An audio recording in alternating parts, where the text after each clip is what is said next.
음, 오늘 음, 문제가 많아서요. 네, 제가 말씀 전해드리는 거는 짧게, 요약한 거는 짧게. 그래서 자매님들이 생각하시기에, 아, 이게 중요한데 이게 빠졌네 생각하시는 것도 있을 거예요. 그럼 나중에 얘기해 주세요. 오늘 그 메가더 목사님이 쓰신 팔복을 전체적으로 짧게 요약하겠어요. 팔복은 참된 믿음의 본질과 참된 신자의 특징을 가르쳐 줘요. 그리고 팔복의 전체적인 기초는 하나님께서 우리를 돌보아 주신다는 거예요. 심령이 가난하고 애통하고 온유하고 겸손하고 우리가 의를 추구하고 그리고 긍휼을 베풀고 하여튼 우리가 말씀을 따라 살 때에 하나님께서 우리를 돌보아 주신다는 그 전제가 있는 거예요. 그리고 그리스도의 나라에서 행복에 이르는 길은 세상이 제시하는 행복의 길과 완전히 다르다는 것을 보여주죠. 그리스도인의 그 삶에는 순종이 요구돼요. 그리고 그 믿음이 순종하는 행위에 의해서 검증되는 거예요. 그래서 순종을 해야 되는데 그거를 율법적으로 순종하는 것이 아니고 그리스도인이 그리스도와 맺은 그 기본적인 관계에서 그 순종이 나와야 되는 거예요. 그래서 그리스도인이 그리스도와 맺은 그 기본적인 관계라는 것은 주님과 연합하여서 주님은 머리이시고 이 그리스도인은 주님의 몸이 된 그런 관계를 말하는 거죠. 연합된 관계. 그래서 주님은 머리이시고 우리는 그 머리에 복종하는 그런 관계. 거기에서 그 순종이 나와야 되는 거예요. 그래서 우리가 나와 그리스도와의 관계를 생각할 때에 내 믿음이 혹시 손쉬운 믿음이 아닌가를 점검해야 돼요. 손쉬운 믿음이라는 것은 진정한 회개가 없이도 또 죄를 버릴 의지도 없어도 또 순종의 삶이 없어도 그저 나는 예수님을 믿어 라고만 하면 천국 간다는 믿음이에요. 그래서 만일 내가 오래전에 나 영접했으니까 나는 믿어. 나는 전에 부응해서 초청에 응해서 강단 앞으로 나아갔기 때문에 나는 믿는 사람이야. 아니면 전에 뜨레스티아스에 가서 뜨거운 경험을 하고 얼마나 울었는지 몰라. 나는 그래서 그리스도인이야. 또는 믿는 가정에서 태어났기 때문에 나는 그리스도인이야. 이렇게 말하면서 자신의 구원을 증명하기 위해서 과거의 어떤 사건만을 말할 수 있다, 말할 수 있고 현재 삶의 증거가 없다면 손쉬운 믿음에 빠져 있는 것이에요. 그래서 왜냐하면 성경은 참된 구원의 증거를 언제나 현재의 삶에서 지금 우리가 살고 있는 모습에서 찾고 있기 때문이죠. 우리는 모두 다 세상의 영향을 받으며 살고 있어요. 그렇지만 하나님께서는 우리가 세상과 구별된 삶, 거룩한 삶을 살기를 원하세요. 그래서 우리가 주님의 뜻에 따라서 세상과 다른 삶을 살기 위해서 우리는 팔복을 알아야만 하죠. 그래서 먼저 심령이 가난한 자는 복이 있는 것을 알아보겠어요. 우리가 하나님 나라에 들어가려면 우리는 하늘에 계신 우리 아버지의 온전하심과 같이 온전해야 돼요. 이 기준은 우리가 절대로 이룰 수 없는 기준이죠. 그래서 우리가 절대로 이룰 수 없는 이 기준을 확실히 안다면 심령이 가난해지지 않을 수가 없는 거예요. 그래서 이 진리를 바로 알고 심령이 가난한 것이 그리스도인의 근본적인 성품이에요. 근데 심령이 가난하다는 것은 내가 영적으로 완전히 파산해서 구원을 위하여서는 다른 사람에게 모든 것을 의지해야만 된다는 것을 아는 것이에요. 알 때 오는 그 심령의 가난함이에요. 그래서 스스로 구원을 이룰 수 있다고 생각하는 자만심을 버리고 구걸해야만 하는 현실을 인정하고 전적으로 하나님의 은혜를 의지하고 마음으로 간청해야 되는 거죠. 그래서 우리가 구원받기 위해서는 우리의 불의함과 무능력을 고백하고 하나님의 기준에 이룰 수 없다고 고백해야만 해요. 그리고 그리스도 안에 살면서 성화되는 지속적인 행복을 맛보기 위해서 그리스도인은 그 무력감과 절망감을 계속 유지해야 돼요. 그래서 구원받기 위해서 또 성화되기 위해서 우리가 심령이 가난한 것을 계속 알고 유지해야 되는 거예요. 그래서 이렇게 심령이 가난한 것은 그리스도인이 구원받는 방식일 뿐만 아니라 살아가는 방식이며 삶에 대한 새로운 기준이에요. 그래서 이런 영적 가난을 알지 못하면 그리스도인이 아닌 거죠. 그래서 우리가 자신이 얼마나 죄악되고 멸망될 수밖에 없는 존재인가를 알기 전에는 그리스도께서 얼마나 영광스러우신 분인지를 알 수 없어요. 그리고 나 자신의 가난을 보기 전에는 그리스도의 부요함을 온전히 이해할 수가 없고요. 자신의 죄악의 끔찍함을 깨닫고 가난한 심령으로 회개하지 않으면 그 누구도 예수 그리스도께 나올 수도 없고 그 나라에 들어갈 수도 없어요.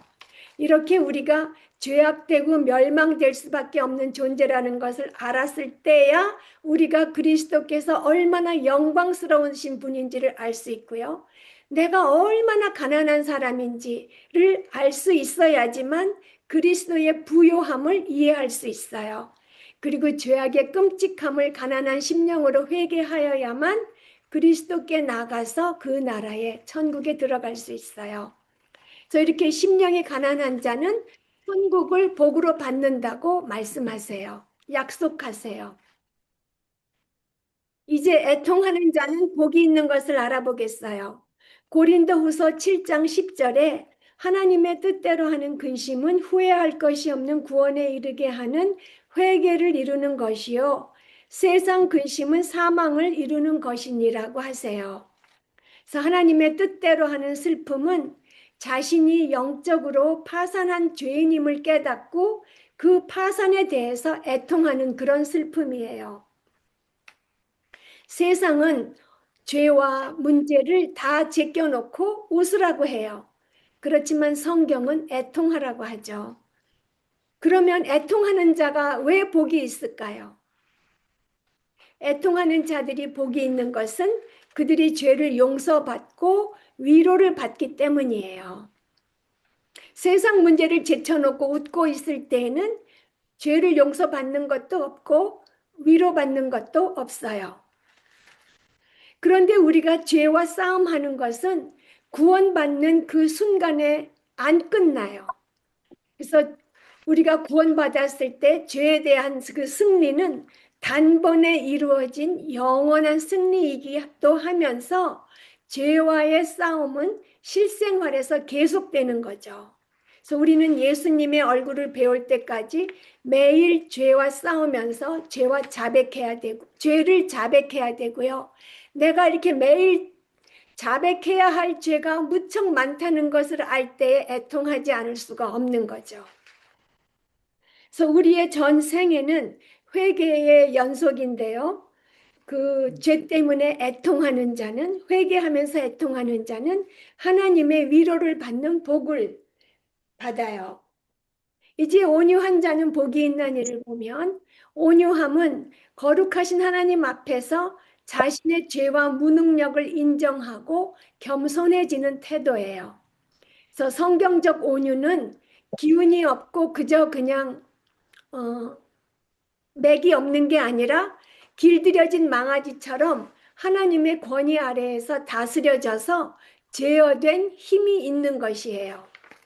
그래서 그 제어된 힘으로 자신을 향한 모독에는 침묵하지만 하나님을 모독하는 죄에 대해서는 의롭고 거룩한 분노를 표출하는 것이 온유함이에요. 이 온유함의 본은 예수 그리스도시죠. 만왕의 왕이시지만 나귀 새끼를 타시고 제자들의 발을 씻기셨고 십자가의 고난 앞에서도 공의로 심판하시는 하나님께 모든 것을 부탁하셨어요. 그렇지만 예수님께서는 하나님을 모독하는, 더럽히는 성경 상인들의 상을 엎으시면서 거룩한 분을 내셨죠. 예수님께서는 겸손히 자신을 부인하시면서 이 땅에 오셨어요. 그리고 예수님께서 뭐라고 말씀하셨냐 하면 겸손히 자신을 부인하는 자가 예수님의 나라에 들어간다고 하셨어요.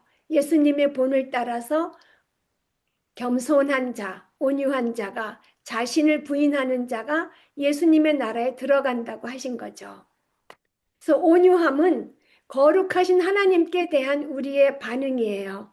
그래서 하나님의 거룩하심은 알면 알수록, 말씀을 통하여서 하나님의 거룩하심을 알면 알수록 우리는 온유해질 수 있어요. 그리고 온유한 자는 땅을 기업으로 받는다고 예수님께서 약속하셨어요. 의에 줄이고 목마른 자는 복이 있나니를 알아보면요. 의에 줄이고 목마르다는 것은 하나님의 의로움에 참여하여서 하나님을 영화롭게 하고자 하는 강렬한 열망이 있는 거예요. 이것은 하나님께서 주시는 거룩한 열망이죠. 우리 육체가 생존하기 위해서 음식과 물을 필요로 하듯이 영적 생명에는 의가 반드시 있어야 되는 거예요. 우리 모든 사람의 마음에는 목마른 공간이 있어요. 어떤 공허한 공간이 있어요. 누구에게나. 근데 세상 사람들은 이 공간을 세상의 정욕과 일시적인 것으로 채우려 하거나 또 어떤 사람들은 아예 영적으로 무감각하여서 빈 공간이 있다는 것도 모르고 있어요. 그렇지만 이 공간은 사람이 세상에서 찾을 수 있는 것으로 채울 수 있는 것이 아니라 오직 하나님께서만 채울 수 있는 공간이에요.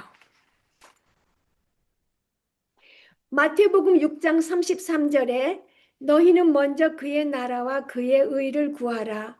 그리하면 이 모든 것을 너희에게 더하시리라 하셨어요. 이 말씀은 오직 주님의 나라와 의를 추구하면 예수님께서 필요를 다 채워주시고 그 공간도 채워주시겠다는 말씀이에요. 다시 말하자면 우리가 하나님의 나라와 의를 구하면 하나님께서 우리를 완전하게 돌보아 주신다는 거죠. 계속 의에 줄이고 목말라 하는 것은 천국에 들어가는데 요구되죠. 천국에 들어가려면 우리가 계속 의에 줄이고 목말라야 돼요.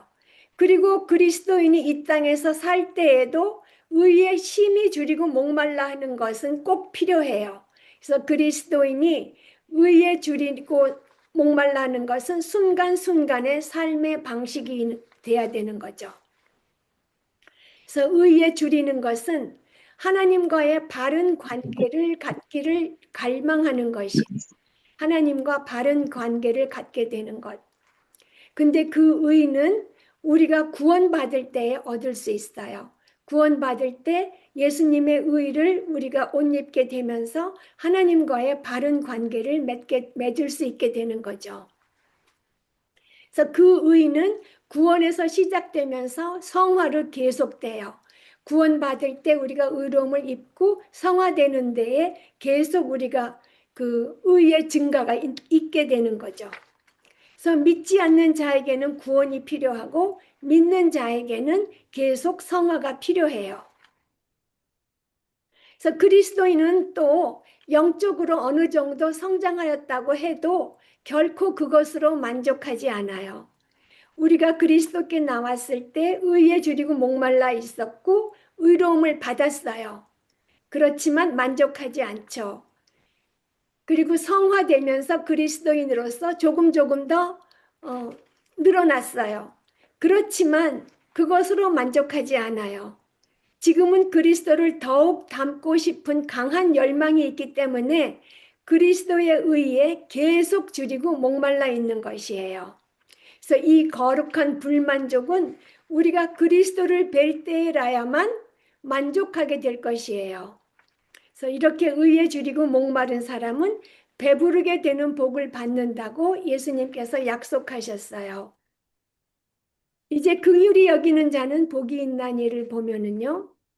긍휼히 여기는 것은 감정적으로 불쌍히 여기는 것을 넘어서서 돕기 위해서 구체적으로 행동하는 것이 포함돼요. 역사상 가장 긍휼하신 분은 바로 우리 주 예수 그리스도세요. 긍휼은 바로 그리스도에게서 나오는 거죠. 예수님께서는 비천한 자들을 불쌍히 여기셨고 육신의 궁핍함과 문제를 해결해 주셨을 뿐만 아니라 사람들의 영적인 궁핍함을 긍휼히 여기시고 그 필요도 채워주셨어요. 그래서 우리 대신 사람들 대신 돌아가셨고 의로움을 주셨고 우리를 중보하시는 대제사장이 되셨어요. 그러니까 긍휼은 사랑의 많은 표현 중에 하나예요. 그래서 사랑이 많으신 그리스도께서 우리에게 그런 긍휼을 베풀어 주셨죠. 그래서 긍휼을 통해서 사랑이 사람에게 전해지고 또 긍휼은 용서로 나타나요. 그러면 은혜와 긍휼을 잠깐 비교해 보면은요. 은혜는 죄 자체를 다루면서 용서를 제안해요. 천국을 제안해요. 근데 긍휼은 죄로 인해서 발생하는 형벌을 면제해 주는 거예요. 지옥을 면제해 주는 거죠. 그러니까 은혜는 죄를 없애주고 용서를 제한하고, 그러니까 용서해서 죄를 없애주고 천국이다 이렇게 말을 하고, 긍휼은 죄로 인해서 발생하는 형벌, 그 지옥을 면하게 해주는 거예요. 그런데 공의의 하나님께서 어떻게 죄를 용서해 주실 수 있으셨을까요? 하나님의 공의가 완전히 충족되었기 때문이에요. 그러면 어떻게 하나님의 공의가 완전히 충족되었을까요? 하나님의 공의는 죄 사함을 받으려면 피 흘림이 있어야 된다고 말씀하세요. 그런데 하나님이신 예수님께서 점도 흠도 없는 온전한 제물이 되시면서 십자가에서 죽으셨을 때 흘리신 피가 하나님의 공의를 완전히 만족시키셨어요. 그래서 완전한 희생 제물이 되신 예수님의 보혈이 단번에 모든 죄값을 지불하셨기 때문에 하나님의 공의가 만족되었어요. 또 다른 제사는 필요 없고요. 공의로우신 하나님께서 죄를 용서할 수 있게 되었어요. 예수님을 믿는 사람들의 죄를 용서할 수 있으시게 되었어요. 그러면 예수님께서 피 흘리시고 돌아가신 것이 어떻게 우리의 모든 죄값을 지불하신 것이 될 수 있을까요?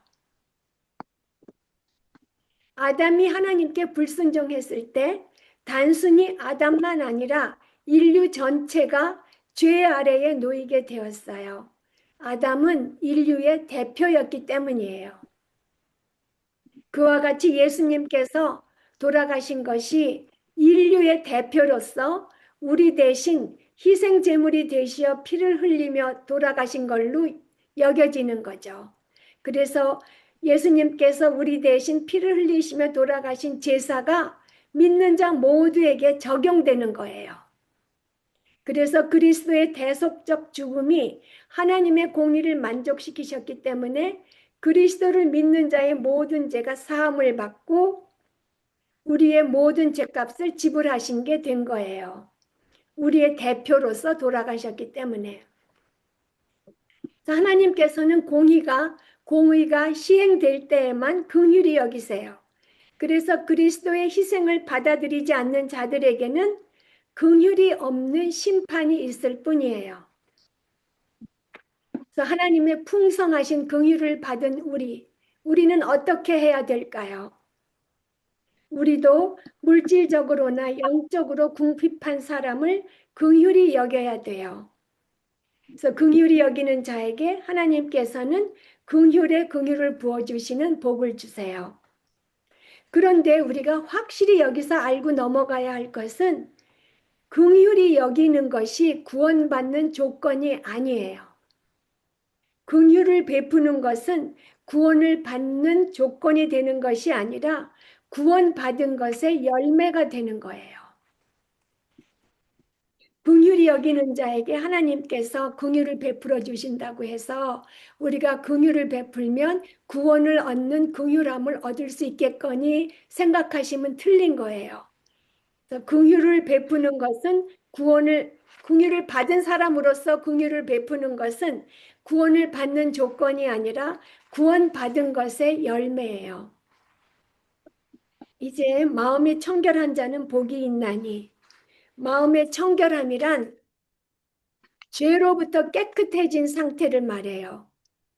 외적으로 씻은 것이 아니라 그 영혼의 청결함, 마음의 청결함을 말해요. 그리고 마음이 청결하다는 것은 오직 하나님께만 헌신한 마음을 말해요.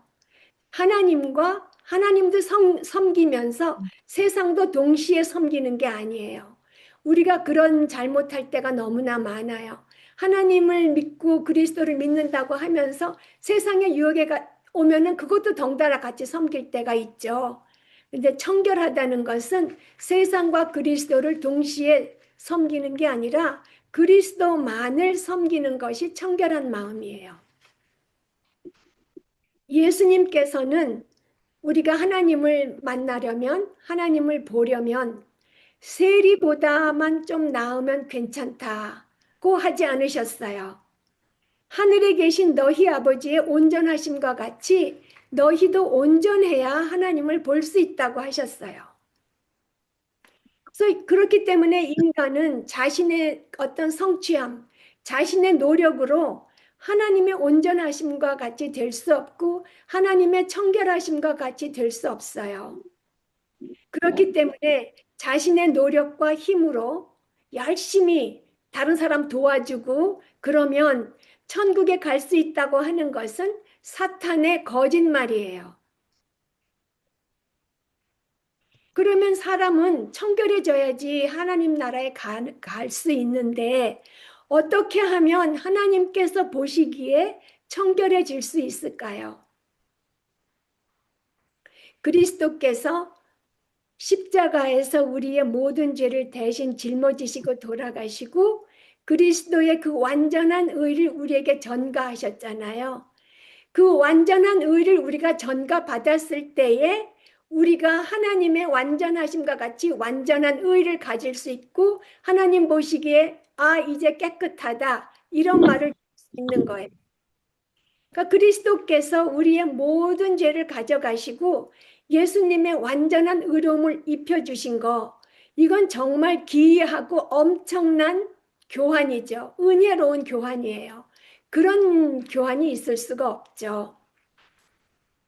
그래서 하나님께서 우리가 그리스도를 믿을 때 우리에게 옷 입혀진 그리스도의 완전한 의로움을 보시고 우리를 깨끗하게 여겨주세요.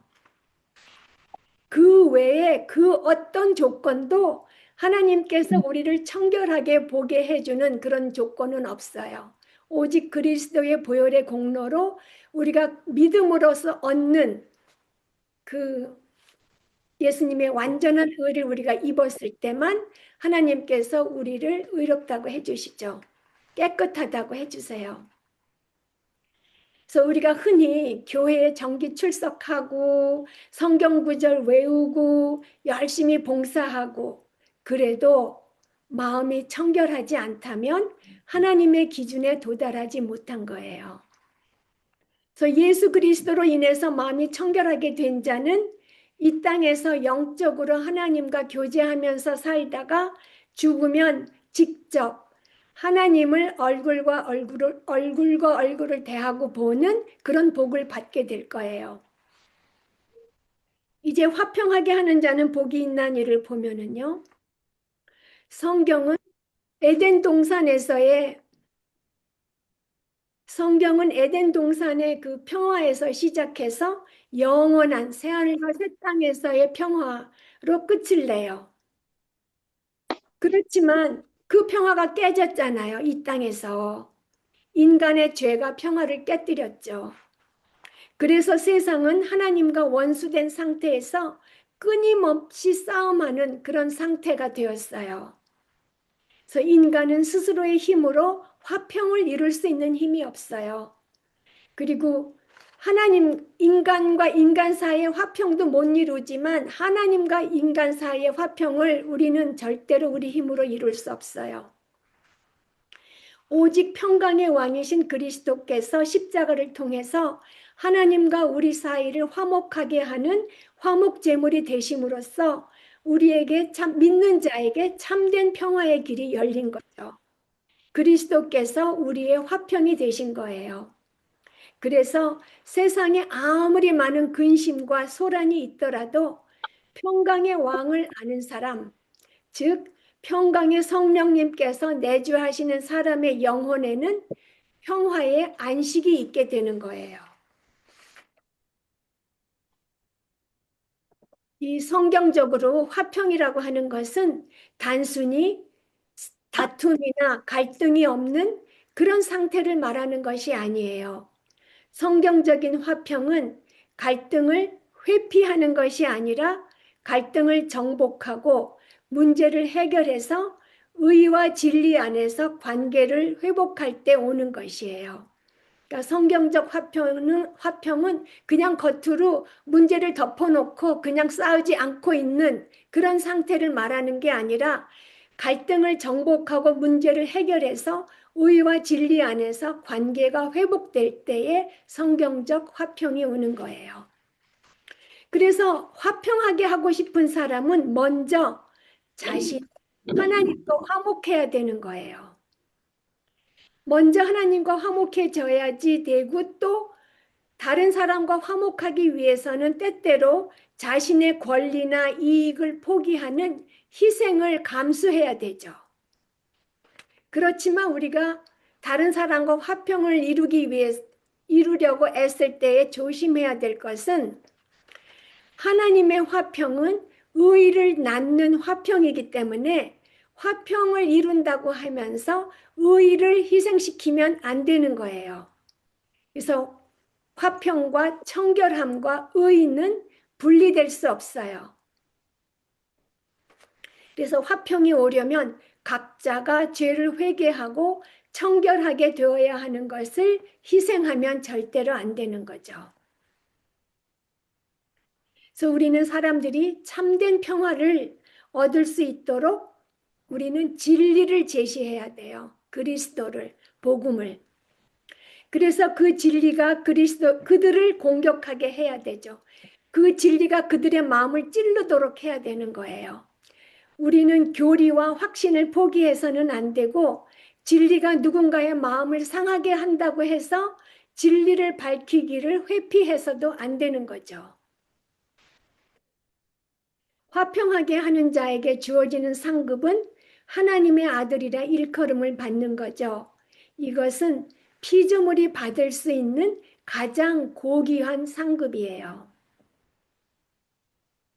그래서 우리는 안 믿는 자에게 그가 거룩하신 하나님을 공격하며 하나님과 전쟁하고 있다는 것을 알게 해야 돼요. 그리고 하나님과 그를 화해하고 싶어서 우리가 그의 죄를 지적하는 거지 그가 미워서 죄를 지적하는 게 아니라는 것도 알게 해야 되고 그리고 그리스도의 복음을 그에게 정확하게 전해야 돼요. 그래서 이렇게 하나님의 의에 초점을 맞추면서 진리로 다툼을 해결하려고 할 때에 우리는 박해받을 때가 정말 많아요. 그래서 그럴 때에 우리는 예수님께서 맞으셨잖아요. 애매히. 그러셨던 것처럼 우리도 맞아야 되고 우리가 자기 십자가를 지고 나 자신을 부인하면서 대가를 지불해야 되는 거예요.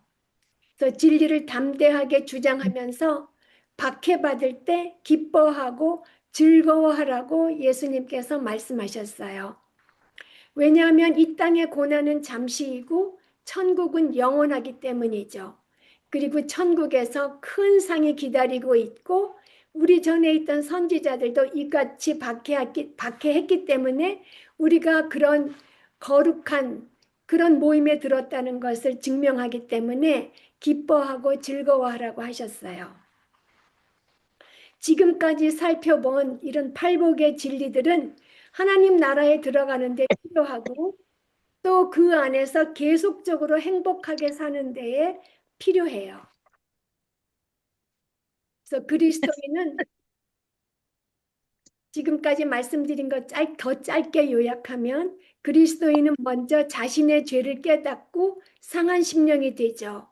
또 자신의 힘으로는 선한 것은 그 어떤 것도 하나도 이룰 수 없다는 것을 알기 때문에 하나님께 거지와 같이 구걸하는 마음으로 손을 내밀고 그리고서는 살아가면서 자신의 영적 가난을 계속 인식하는 것이 그리스도인이에요.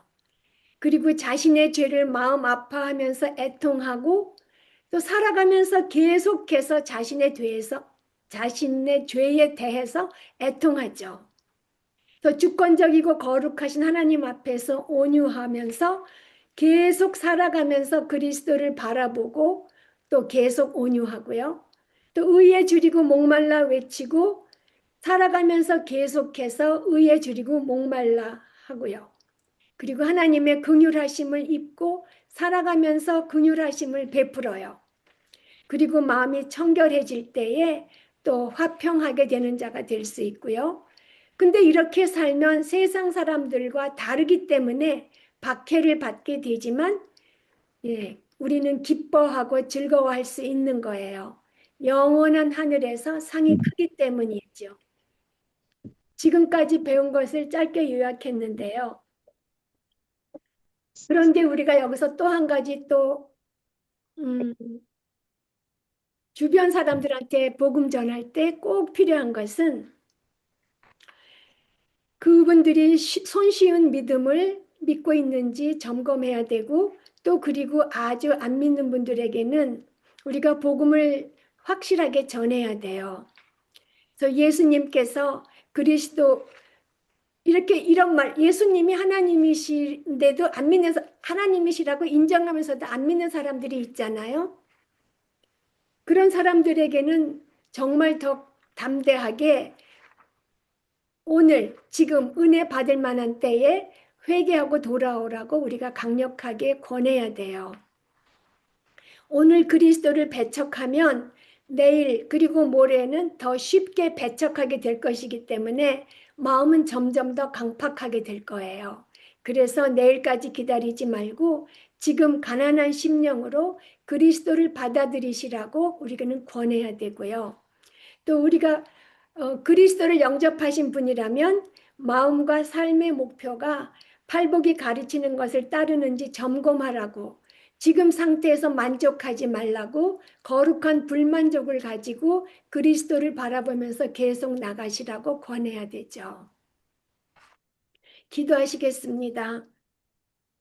저희들을 먼저 사랑하시어서 저희들의 모든 죄를 다 가져가시고 그 대신 그리스도의 완전한 의를 옷 입혀 주시고 하나님의 자녀가 되게 하여 주신 하나님 아버지와 주 예수 그리스도를 찬양하며 경배합니다.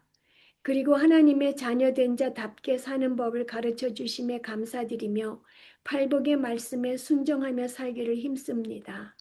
그러나 그중 하나라도 저희들의 힘으로 할 수 있는 것은 없는 것을 깨닫습니다.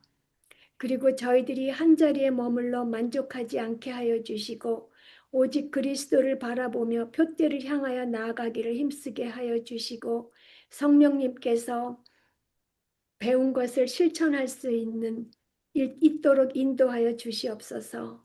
그래서 주님께서 영광 받으시기를 우리 주 예수님의 이름으로 기도드렸습니다. 아멘. 아멘.